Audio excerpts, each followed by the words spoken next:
November 28ರಂದು ಪ್ರಧಾನಿ ನರೇಂದ್ರ ಮೋದಿ ಅವರು ಉಡುಪಿಯ ಕೃಷ್ಣ ಮಠಕ್ಕೆ ಭೇಟಿ ಕೊಡುತ್ತಾರೆ ಅನ್ನೋ ಮಾಹಿತಿಗಳು ಲಭ್ಯವಾಗ್ತಾ ಇದೆ. ಮಧ್ಯಾಹ್ನ 12 ಗಂಟೆಗೆ ಆಗಮಿಸಿ ದೇವರ ದರ್ಶನ ಪಡೆದುಕೊಳ್ಳಲಿದ್ದಾರೆ.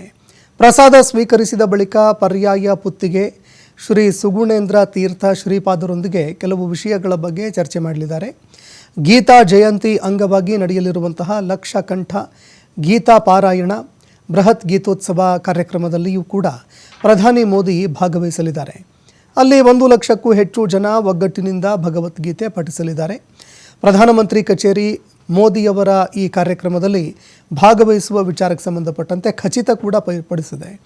ಈ ಹಿನ್ನೆಲೆಯಲ್ಲಿ ಮಠದ ಅಧಿಕಾರಿಗಳು ಮತ್ತು ಸ್ಥಳೀಯ ಆಡಳಿತ ಅಗತ್ಯ ಸಿದ್ಧತೆಗಳನ್ನು ಈಗಲೇ ಆರಂಭಿಸಿದೆ.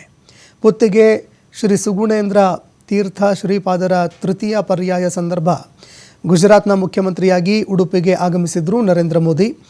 ಅದಾದ ಬಳಿಕ ಪ್ರಧಾನಿಯಾದ ಬಳಿಕ ಮೊದಲ ಬಾರಿಗೆ ಶ್ರೀಕೃಷ್ಣ ನಾಡಿಗೆ ಭೇಟಿ ಕೊಡಲಿದ್ದಾರೆ. ಇನ್ನು ಕೃಷ್ಣ ಮಠಕ್ಕೆ ಭೇಟಿ ವೇಳೆ ಪ್ರಧಾನಿ ಮೋದಿ ಭಕ್ತರೊಂದಿಗೆ ಸಂವಹನ ಕೂಡ ನಡೆಸುವ ಸಾಧ್ಯತೆ ಇದೆ. ಧಾರ್ಮಿಕ ಆಚರಣೆಗಳಲ್ಲಿ ಭಾಗವಹಿಸುವ ನಿರೀಕ್ಷೆ ಇದೆ.